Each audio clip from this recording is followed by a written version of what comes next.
Hi, this is Adam Eliyahu Berkowitz from Israel 365 News. We're here for a slightly explosive subject today. I'm here with my dear friend David Nekrutman, who has helped me go dancing through religious minefields in the past. So hopefully we'll be dancing through another religious minefield today. David Nekrutman he has recently produced a book, which I highly recommend. It's geared towards non-Jews, though Jews who are less familiar with Shabbat, with the Sabbath, as Jews observe it or celebrate it, might find a great deal of value and benefit in it as well. The book is titled Your Sabbath Invitation. So, David, first of all, for people who don't know how remarkable you are, introduce yourself and tell me a little bit about yourself. First of all, Adam, thanks a lot for the opportunity to share with your audience. 22 years of Jewish-Christian relational experience in serving this call to be a bridge builder between both faith communities. Served the Israeli government as the Director of Christian Affairs in the Israeli Consulate in New York from 2000 to 2005. Then I moved to Israel with my family to be a chapter heading in God's Sacred History. And I was originally supposed to be the speechwriter for Prime Minister Ariel Sharon, but God had other plans. I ended up being a book salesman for Geffen Publishing, and then a technical writer for a major high-tech company in Israel. And in November of 2007, I get a call from Rabbi Shlomo Riskin asking me to change the status quo with him on how Orthodox Jews will now be proactively engaging with Christians, which followed to opening up the Center for Jewish Christian Understanding and Cooperation. I was the executive director. It was under the auspices of Or Torah Stone, served in that position for almost 14 years, stepped away from that position in September of 2021 to begin a whole new chapter in Jewish Christian relations by creating the Isaiah Projects, which is a organization dedicated to producing Hebraic resources for Christians to understand the roots of their faith, with a specific mandate in the homeschool world, specific Christian homeschooling. And we're in about a few weeks from now launching our first curriculum. That's not a problem. We can edit it. I'm sorry, you froze up for a minute. Okay, so where do you want me to take it from? Start from where the Isaiah Project. That's okay, where. So I stepped away from the position of executive director for the Center for Jewish Christian Understanding and Cooperation in September 2021 to begin a new chapter in Jewish Christian relations, serving as the director for the Isaiah Projects, which is a organization dedicated to creating Hebraic resources for Christians to understand the roots of their faith, with a specific mandate in creating curriculum for the Christian homeschool high school world. In a few weeks from now, we have our Your Sabbath Invitation curriculum for the homeschool Christian world, where we fuse critical thinking along with Hebraic understanding. So I've been very fortunate to serve a calling in life that's higher than me and also see the fruits at the same time. I want to point out, you said you've been doing this gig for 22 years. Now it's almost like, oh yeah, Jewish Christian relations. 22 years ago, it was pretty controversial. I remember about 7 years ago, I went to a Hallel service in Efrat. It was Jews and Christians praying right next to each other. And I had a blast. I thought it was wonderful. It was definitely uplifting. And I walked away from it. And people were like, oh my goodness, did you? And I'm like, get over it. And I have a feeling that the Isaiah Project is also that way. And your Sabbath Invitation, I think that you are responding to a demand that already exists out there. So I'd like to start off the conversation about the Sabbath, which is going to be the focus of our discussion, asking a question more for the Jewish audience. Whenever I talk about Christians observing the Sabbath, I actually wrote about it a couple of times, several times. I was very blessed to hear Rav Yoel Schwartz was also very involved in that, blessed memory. He was very excited about Christians keeping the Sabbath. He thought it was the key to the redemption coming. You have a different methodology, a different approach. So I just want to ask you straight up: if a Jew approaches you and says Christians cannot keep the Sabbath, what's your response? Obviously, they don't read their Rosh Chodesh Haftorah that falls out on Shabbat, which is the last chapter of Yeshayahu, of Isaiah. And in the same chapter that says, "Can a nation be born in a day?" ends off with humanity celebrating Shabbat, celebrating the Sabbath. So since we're both speaking in the country that was born in a day, I do believe that there is a role for non-Jews who believe in the God of Abraham, Isaac, and Jacob to celebrate the redemptive Sabbath with the Jewish people. It doesn't mean they have to do an Orthodox Jewish practice of the Sabbath, but there is a Sabbath that we're supposed to be doing together. So instead of waiting for somehow this download to happen for non-Jews to realize the importance of the Sabbath, I think it's important for us to be engaged in that dialogue and advance that, what I call a prophecy that should be in fulfillment. What I see so far is not yet.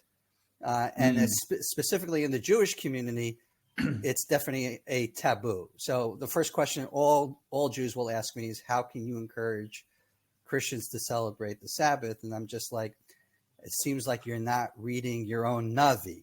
But I do realize that there is a rule on the books, and it's in the Gemara, it's in the Talmud, that if a non-Jew celebrates the Sabbath, he is deserving of the death penalty. Now, that's a strong statement. I know I'm beating you to the punch right now for asking that question. Like, don't you know about the halacha, the Jewish law that says that non-Jews who keep the Sabbath should be chayiv mita, should have the death penalty? So my answer straightforward is, you've never seen in anywhere in the literature of rabbinic history that a non-Jew was stoned to death for keeping Shabbat. Just want to point that out. We don't have a case for that. Number two, I call that a polemic halachic response to what was happening with the church. All right, this is where you really need to know the background of why certain halachot got on the books in the first place. And Adam's right now looking at me very in a quizzical way. And I'm saying you have to understand, at the time that halacha was mentioned, this is during the time of the Amoraim, the church fathers were already on record saying, in order to be a Christian, you cannot keep the Shabbat. Okay? And the response, again, so who's going to keep the Shabbat now?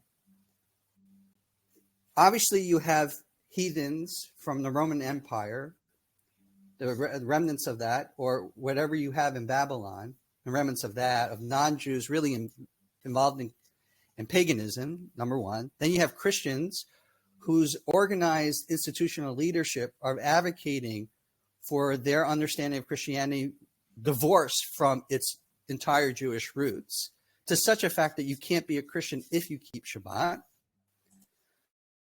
And then you have the Jews who are keeping. So in that circumstance, when someone is keeping the Shabbat, why are they keeping the Shabbat? And I think the response is like, don't do it. Because obviously there's something behind the scenes. The motivation is not that pure. So I believe sincerely that rule on the books came about out of a polemic, is our response, what was happening to church history at this particular point in time. So go ahead. It's kind of funny because, I mean, I have in my spare moments peeked into the New Testament, and it seems to me that Jesus and the first Christians were very enthusiastic about Shabbat. Yeah, you go to Luke chapter. It could be a very Christian thing. So for your audience members, just to let you know that I did receive a master's in biblical literature from Oral Roberts University. making me the only Orthodox Jew in the entire world to receive a theology degree from what we call a spirit-filled university. There are other Jews out there that have received degrees of theology from mainstream Christian campuses, but my claim to fame is in the evangelical world You were specifically. undercover. I was outright Orthodox Jew. Everything was up and up. Everyone knew who I was. They valued the work in what I was doing in Jewish Christian relations. But I want to make it very clear that if you actually read the New Testament, you will see that, yes, Jesus and his disciples were all keeping Shabbat. Jesus walks into a synagogue in Nazareth.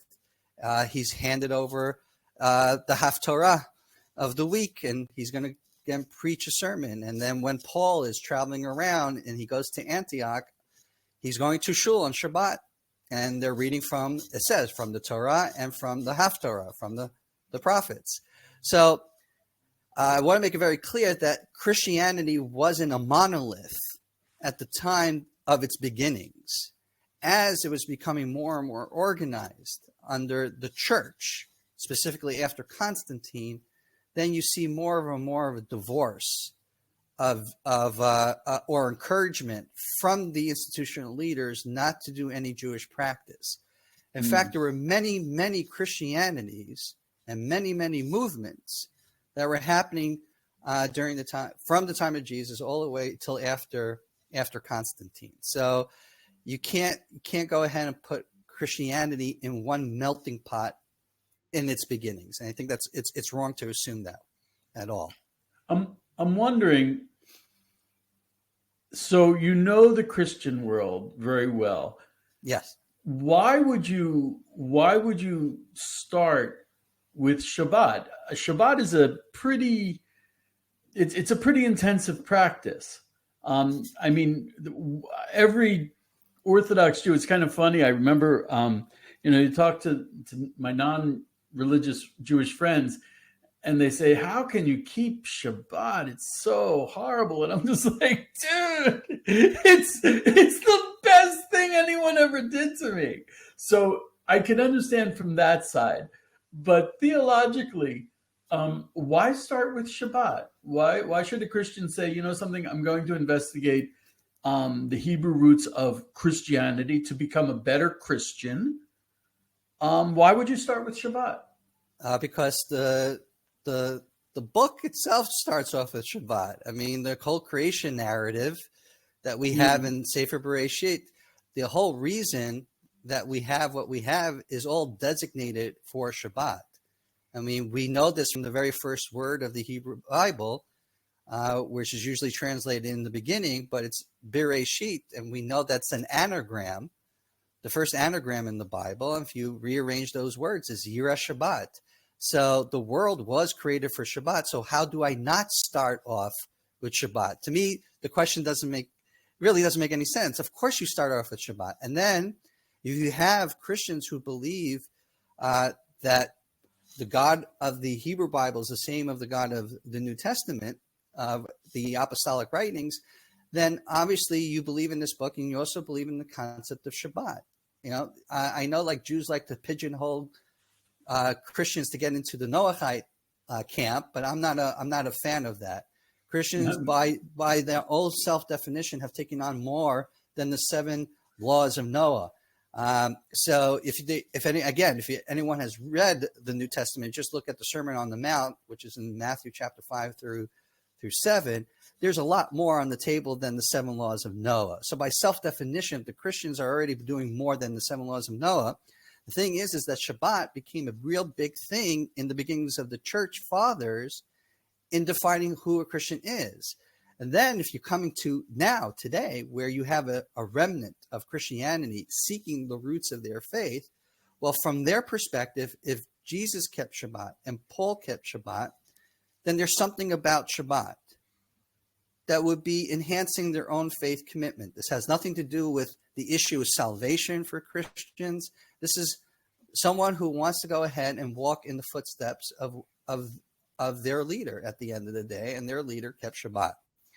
Not only that, there's something specific in relation to Shabbat that I think Christians who have been at my table, who have come here to Israel, who go online and see the beauty of what Shabbat does with the family. Because at the end, you can't outsource covenant to some call center or even to the schools. Everything has to happen from the home. So that one day in the week where you can reflect and gather with the family and really connect in a more profound way, I think helps families. So for me, it's not unplugging, it's actually plugging in more. I think Shabbat gets this reputation as a me day, and it's nothing about you. You want to take a vacation, take a vacation. This is a capital HIM day. What do we need to do for God? And we need a day that he designated. He even put out the invite for the whole world. We decided, we accepted that invitation, and we then did what we call a tabernacle, a Mishkan-oriented paradigm on Shabbat. We have defined work in relation to the work that was done in the tabernacle. I'm not saying that's what non-Jews are mandated to do. They don't have a tabernacle paradigm of Shabbat, but there was a Shabbat before Har Sinai, before the Torah was given at Sinai, and that for sure, non-Jews should be part of the process. And if we truly believe in Yeshayahu, and what it says in Yeshayahu, what it says in Isaiah, there's a redemptive Shabbat that we're supposed to be doing with the non-Jewish world.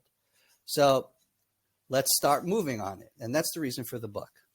I remember when I opened a dialogue with a really sweet Christian woman with this beautiful, beautiful faith.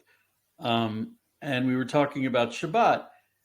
And she suddenly realized, she's like, wait a second, Jesus kept Shabbat on Shabbat, not on Sunday. And I'm like, but yeah.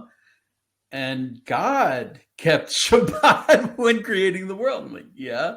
She's like, well, I'd kind of like to connect to that and be like them. I'm like, yeah.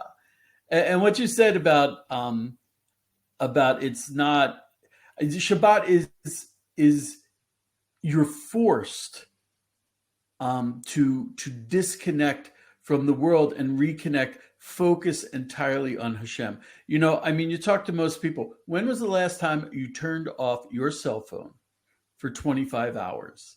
You turned off your computer, your internet, everything for 25 hours.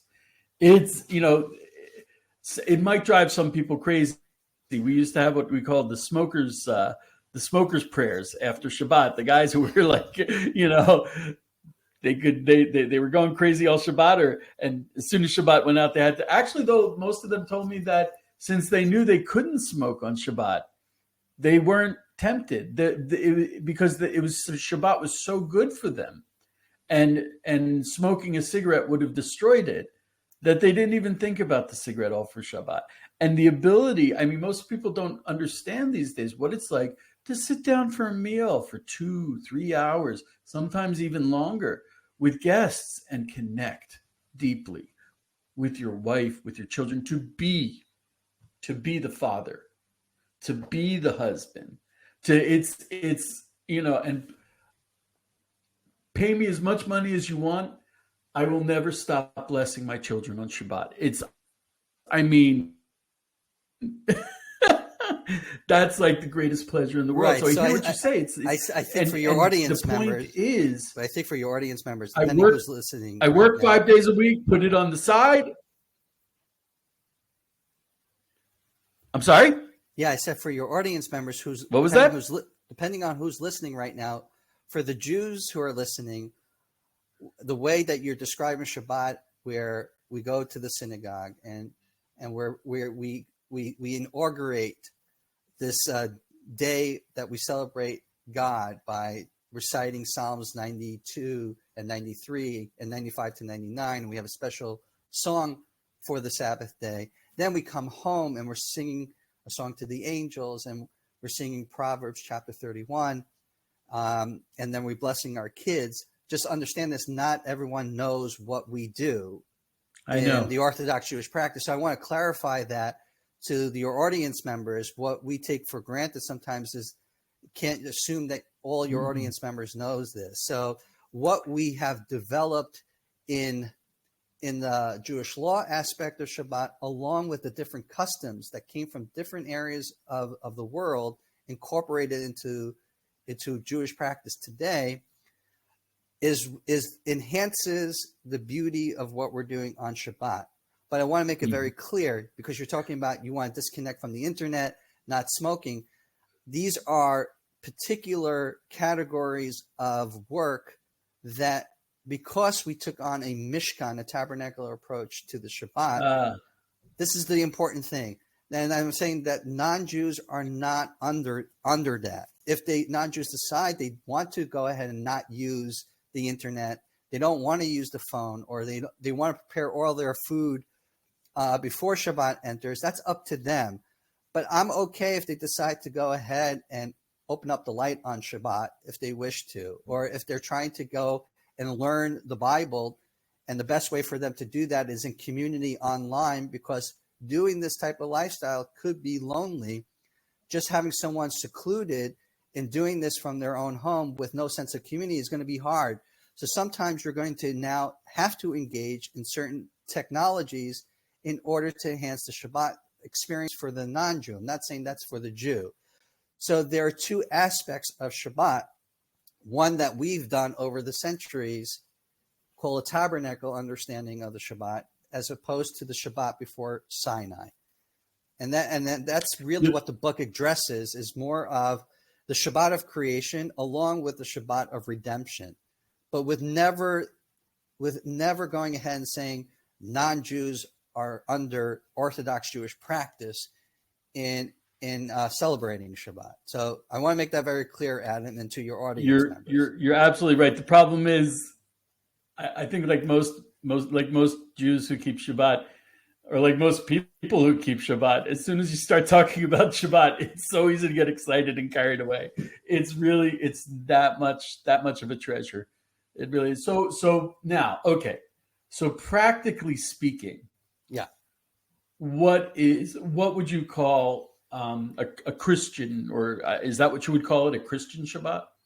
I call it a Shabbat of redemption, because remember, okay, a Shabbat. Practically speaking, so if you want, I'm going to now take a little bit of a slap on the Jewish world for a moment, because I think most Jews do Shabbat out of only a sense of what was, and never thinking of a Geula-oriented Shabbat. What does it mean to live in the state of Israel that we believe is the birth pangs of redemption, and actually look at what we say in Yeshayahu of what is the Shabbat of redemption? What does that mean for us as Jews? Because we often act as only from the past. And I think that every Shabbat is an opportunity to think of Geula. All right. It's the same thing I would say to you. You already know this. And from my Passover meal, I add a fifth cup to the meal, because there's a fifth expression that got lost during exile that talks about the whole purpose of why we have the four expressions, the four cups of wine, the four expressions of redemption, is to go into the land of Israel, which is the fifth expression. All of the thing of getting out from Egypt was going into the land of Israel. That's the whole purpose at the end of the day. Although the custom throughout the entire exile experience has only been four cups, if you are here and you made Aliyah and you're in Israel and you're celebrating Passover, there should be a fifth cup. So I have adopted as my custom to acknowledge where I am, to have a fifth cup of redemption. All right. It's so interesting you mentioned that, because I mentioned Rav Yoel Schwartz of blessed memory, and he was very strong that Christians should observe the Shabbat, and he was also he saw that as bringing redemption, and he felt that I asked him once if we should fast on, I asked him something about Tisha B'Av and fasting on Tisha B'Av. He said, "Who says you're allowed to fast on Tisha B'Av? There are children playing in the streets of Jerusalem. We're living the prophecy. We're living the redemption. We're in a different stage. The rules are changing." Yeah. So I think he had a little bit of that redemption Geula Shabbat. Yeah. So that's the slap to people who are not taking Shabbat in the sense of what it means to be a living, breathing person that our ancestors are dreamt about, to be here in a Jewish sovereign state. in our time, there has to be a geula aspect to that. So I mean, when I'm in talking general, in general, paradigms are paradigm, changing all over. we You hope. know, We hope. I think there's still this thing of status quo. We don't like to rock the boat and all this. I think in the way we express Orthodox Judaism today. But be as it may, there has to be a geula aspect of it. In the same time, non-Jews who often view the Shabbat in a very negative light. They always think of it as do's and don'ts. It's all about regulation. And they don't see freedom in the Shabbat. They don't really see it, as Heschel once said, a tabernacle in time, which I think is a beautiful expression. wow. A tabernacle in time. It's a beautiful expression of how to really view Shabbat, because that's really what it is. It's God infused this day with bracha and with kedusha. That's what it says at the beginning in Genesis chapter 2, verse 3, right? The only thing that was created was a day. All the other days had chaos to order into it. Before Shabbat, before the seventh day, everything was completed. So what did God actually create on Shabbat? He created the actual day. So 7 days in a week is a divine concept. Which That's is huge. Huge. shockingly universal. Shocking universal now, not shocking very much shocking back then, because Egyptian society did not have 7 days in their week. They had 10 days in their week. Right. They had 10 days in their week. Other civilizations had 13 days in their week. Some had 6 days in their week. Even Stalin, he wanted to eradicate religious influences. He tried to introduce a 6-day week. So having a 7-day week wasn't universal. It became universal. It is truly a miracle that the world is on a 7-day week. That's Hashem. That is totally Hashem. Absolutely. Now that we have the 7-day week, and we know that all the other days is associated from chaos to order, you can't have chaos on the Shabbat. So how can you free yourself from the chaos of the week to truly connect to the bracha, the blessing, and the kedusha, and this, what I would usually translate as holiness or sanctification. I like Rabbi Manis Friedman's translation, transparency. We are really connecting into the amplified, transparent presence of Hashem, of God, on Shabbat, because that's what God infused in that day. So what I'm asking the non-Jewish world is, by getting rid of the chaos of the week and plugging into that amplified, transparent presence of God. The way I can describe it is, many people are familiar with the 60-watt light bulb. Well, when Shabbat comes in, that's a 100-watt light bulb. Okay, it's absolutely it's more of. So taking that in consideration, that you can have chaos of the week into Shabbat, along with understanding there's a redemptive moment of this. And what's the redemptive moment about? Having his name known in the world. Well, how is that going to work if I don't have a day in the week to reflect what I did for Hashem and what I'm going to do for Hashem in the coming week? Wow. So this is about reflection. Therefore, what is my speech going to look like on Shabbat? What is my food experience going to be like Shabbat? I don't want non-Jews to go ahead and go to McDonald's to celebrate Shabbat. I want each non-Jewish family, Christian family, wherever ethnicity they are from, take the best cuisine that you have and make it for Shabbat. Have that celebration. Make sure that the room, the house is set up in a way that a king could come over to your house, because that's what Shabbat is about. And then have the opportunity to pray and engage more in the Bible, and that, again, I have no problem for a non-Jew Christian to start writing down what they think they need to do because this is about intensity of a relationship with God that's more profound than any other day of the week. It's really, when you talk about a tabernacle in time, that really spoke to me, because exactly like you said, you build these walls in time, literally, where inside that I'm with Hashem, and I'm celebrating, and this relationship with Hashem that's totally focused there. The outside world just doesn't even exist, and I'm celebrating it with the people who are most important to me, and I'm raising it up in all of its glory. I eat in a way that I don't eat during the week. I sleep in a way that I don't sleep during the week. I'm relaxed to focus on the things that are really holy in my life. And that, when you said tabernacle in time, I'm like, yep, that's what it is. All right. It's what it is. Yeah. So that's the purpose of writing the book. It was the purpose of starting off with Shabbat, because it's the first thing of really what creation was meant to be. Unfortunately, what happened afterwards is the world walked away from Shabbat, and the only stewards of Shabbat that were left was the Jewish nation. And what you've seen over time is now only a remnant within the Jewish nation still stewarding Shabbat. And then you have a remnant within Christianity wishing to discover the roots of their own faith and realizing Shabbat was part and parcel. I even say this to most Christians, and most Christians are shocked when I say it to them.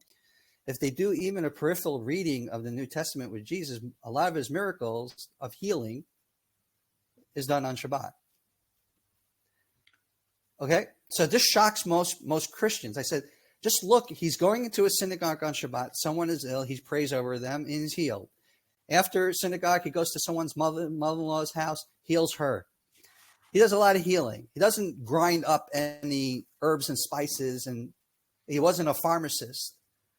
But he did this. I'm saying so significant.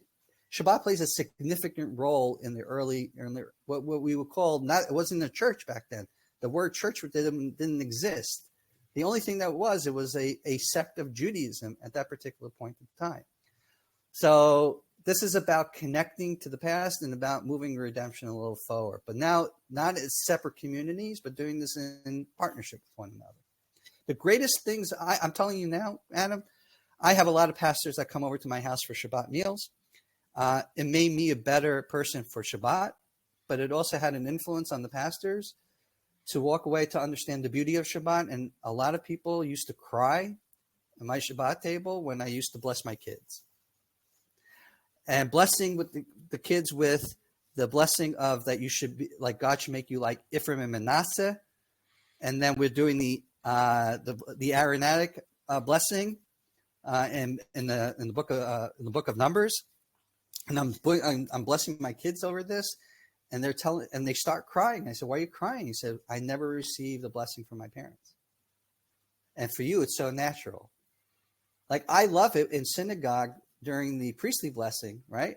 That the kids come over under my talit, and this community moment is happening with my kids, right? This is all based upon Genesis chapter 18, verse 19, where Abraham, we know, is elected by God because he will teach his children about who God is.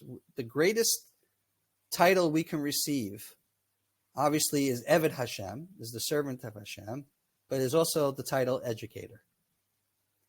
We are constantly educators. That's who we are. So Shabbat gives us that amplified opportunity to be an ultimate educator for our family, because Shabbat is not about living a monastic lifestyle. We're not going to the mountains in India on top of somewhere doing meditation. What we're doing is involving ourselves in our family and our community on Shabbat. That's why there has to be a communal aspect to this. Amazing. David, I have a rule with my videos, which is I always leave a little bit for people to wonder about and ask about, so that it leaves the option to do a second video if people are into it. And unfortunately, there's actually a lot of questions I would have liked to ask, a lot more to know about this. I highly recommend the book, because Shabbat It's really, truly the greatest gift that Hashem gave to us.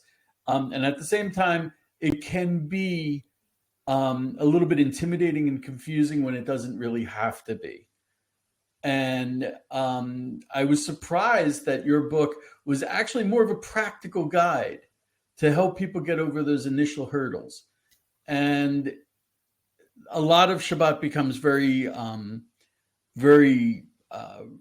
don't want to say repetitive, but you get into a routine that helps you get ready and do it. And once you get that routine, it's just, it flows very, very quickly. And I think your book could be a great aid to anyone who's a little bit intimidated, but thinks that perhaps there's something there that they'd like to investigate. So I highly recommend it. I'm going to put the links to the book and the link to an article I did with David at the bottom of the video. David is pretty available and open for connecting with people. He's not at all an intimidating guy. He speaks to me when other people won't. So I encourage people to reach out to him and either be his guest or invite him over for Shabbos. He's good for that. Is there anything else you'd like to say, David? Yeah, just for the Christians who are listening and are homeschooling their children, you can go to biblicalexcavations.com. That's biblicalexcavations.com. And then there's a whole curriculum for your high school teenager to learn more about Shabbat and do it with the family. So this is something that's the next chapter of my life, when I'm going to dedicate as a person who's 49 and been doing Jewish Christian relations for 22 years. But Adam, I want to say thank you for the opportunity. And I'll leave you with a cliffhanger. You want the cliffhanger? Okay. Exodus chapter 16. Right? This is before Har Sinai. Okay. This is the what we call the manna episode. All right. So Moses goes ahead and tells the people that they can't go the next day to gather the manna on Shabbat because it won't be there. Rest assured, you'll have a double portion. So you have to pick up a double portion on Friday, on the 6th day, and don't go out on the 7th day because tomorrow is going to be Shabbat. There's like a phraseology in that verse. Like it's a unique, complicated verse to even translate. Shabbat Kodesh, Shabbat Shabbaton, it's really complicated how you're going to translate that verse. But people forget that the great mixed multitude from Exodus chapter 12, verse 38 also went out with the biological descendants of Yaakov, of Jacob. So Moses is addressing both the non-Jews who went out with the biological descendants of Jacob. And he's saying to them, tomorrow is going to be Shabbat. Now, listen, if I was one of those guys coming out from Egypt who was not Jewish, I would have raised my hand and just say simply, what's Shabbat? Why are you assuming that I know this already? So it's obvious that Shabbat was already understood by everybody. Otherwise, you would need to clarify. So there's a little cliffhanger to think about for this coming Shabbat. And it said the nation rested on Shabbat. That's Exodus chapter 16, verse 30. It is the exact same language as Hashem rested on the 7th day. Okay. So it says the nation. It doesn't say B'nai Yisrael. It doesn't say the children of Israel. It says Ha'am. That means both Jew and non-Jew. Okay. Good? Okay. Good cliffhanger, Adam? That's a good cliffhanger. I want people to comment on that in the comments. All the real Bible scholars. David, I really can't thank you enough. Be blessed. And I should now. My cliffhanger is that I have another even more explosive subject that I'd like to do another video with David in the near future. So if you enjoyed this, there's going to be another one. Thank you so much, David. Don't go away. Hang on. And y'all be blessed.